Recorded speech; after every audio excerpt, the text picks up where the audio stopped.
Hello and welcome to iCatholic. I'm Wendy Grace. So we're in the middle of the process that Pope Francis has called the Synod on Synodality.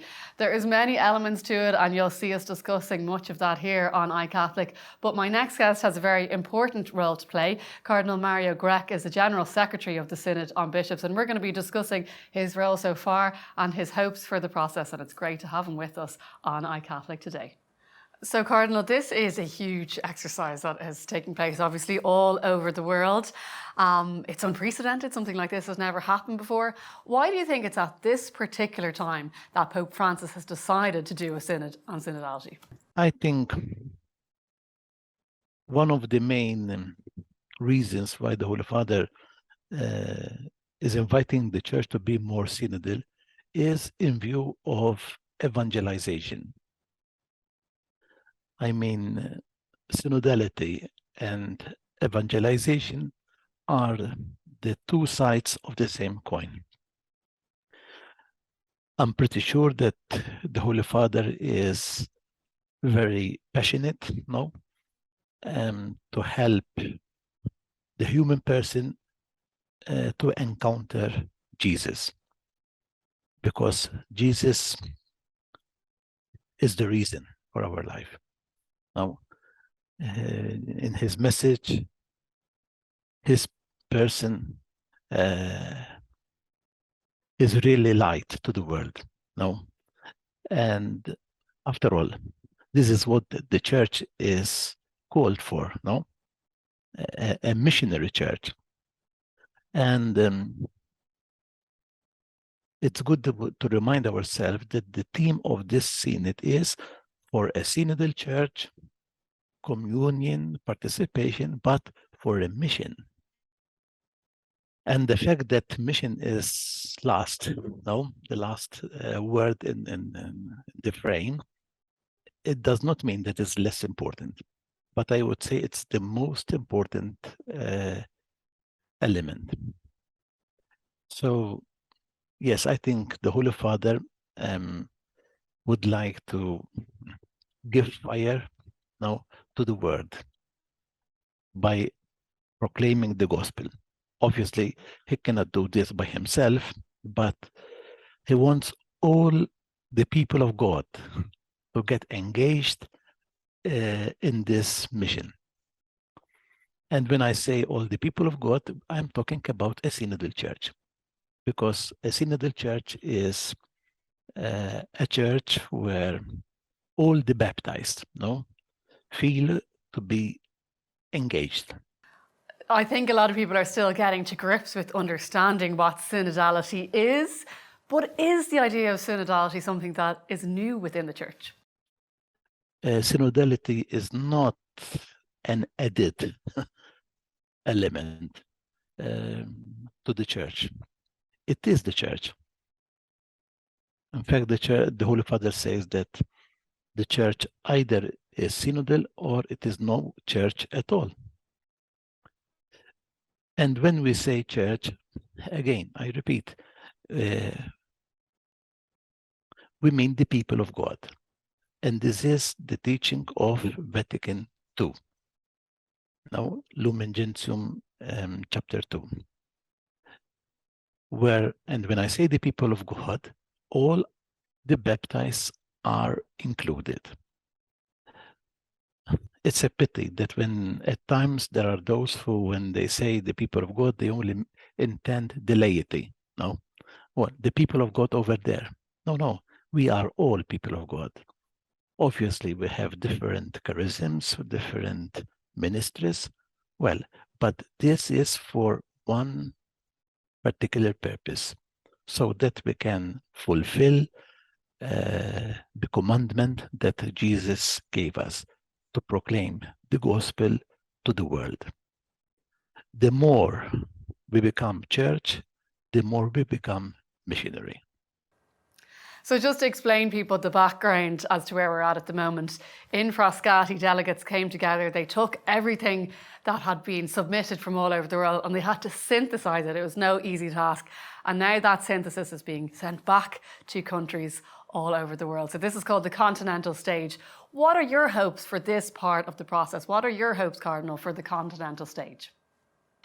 First of all, it gives the opportunity for the local churches to learn and appreciate what's going on in other continents.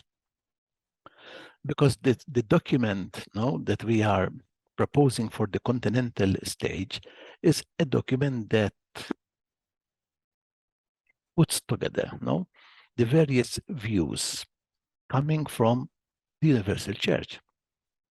And so now every particular church and every continental church has this possibility to listen to what other churches are saying.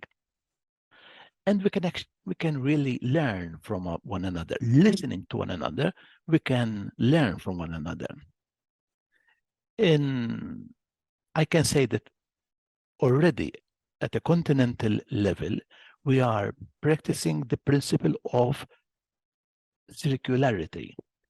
I mean, that one particular church knows what another particular church is going through. And one nation knows what another nation. And this helps us to be more one. This helps us to be more one church with our differences, but communion in diversity.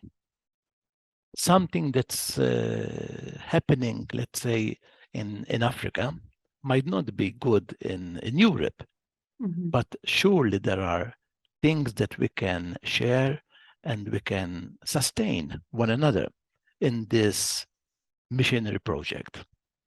It is a fascinating experience, I imagine, just hearing from people all over the world. But I imagine as part of that, there has been disagreements and tensions. Has there been? If I may, I think that there are two types of tensions, There are the tensions that emerge because of the Synod, those you are underlining. But there are also other tensions which were already present prior to the inauguration of the synodal process. So the Synod brought to the surface, to the fore, to our attention, the tensions. These are two different realities, Yes.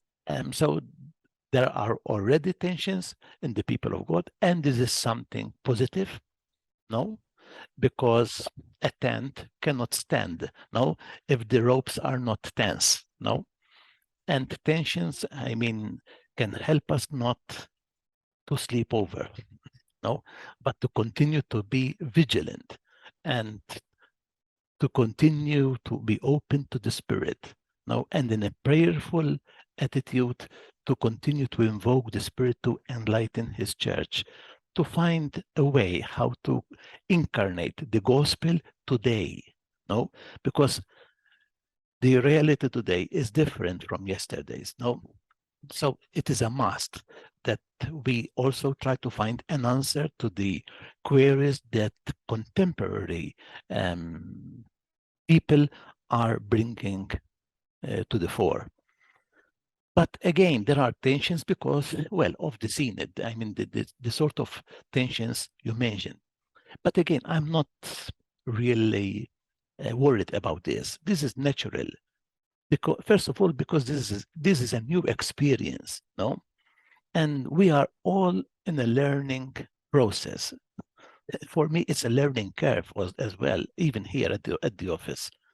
I am glad to say that even in this short space, since October 21, there are quite a few who are admitting that at first they were a bit hesitant. They had their doubts, but now they are really learning the benefits of synodality. If I can share with you an experience. I was in India, and I met the Episcopal Conference there, and I was having tea with a group of bishops. And one bishop told me, listen, Bishop, he told me, at first I was a bit hesitant, no? And I was not sure where this journey is going to lead us. But then he said, but when I made this experience, this listening experience, and accompanied the people of God, oh yeah, he said, I am so happy now. I feel that I found something new about the church. This is a very nice experience, no? This should be the experience we all must share, because yes, synodality opens a new window on the church and on the world as such as well. So what do you see that the mission of the Synod is meant to be? We love the church, we love Jesus Christ, we are faithful to the church, faithful to Jesus, and as I said, we feel that it's our mission to help the church at large, now to understand better the Word of God. The Word of God is not subject to change, no? But the way how we understand that, yes, that can improve. And we can understand the gospel in the light of tradition and in the light of the magisterium. So, who is afraid that the Synod will bring about drastic doctrinal changes? He is not correct. No, he should not be afraid of this. First of all, because the nature of the Synod is not doctrinal, but it's a pastoral experience. Obviously, if questions are raised, I think it's our duty as well to give an answer.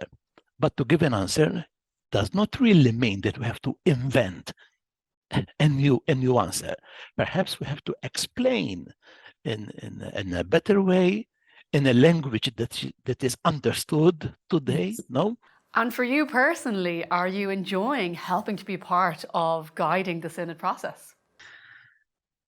Well, I think I am thankful to the Lord, no? I was happy in my diocese, but I am happy also here. Because this ministry gives me the opportunity, no, to share this moment of grace with a lot of people, with a lot of churches, even with you, no? So, yeah, it's true. So the fact that synodality is a source of joy, no, and a source of hope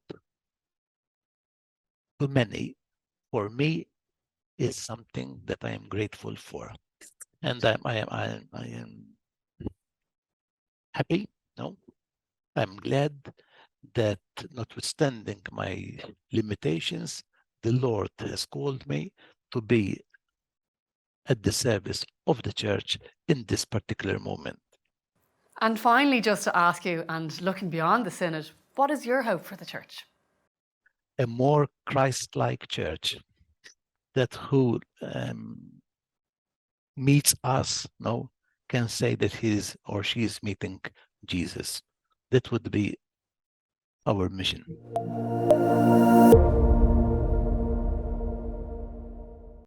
Thanks so much for joining us on iCatholic today. Please make sure that you like and subscribe to our YouTube channel.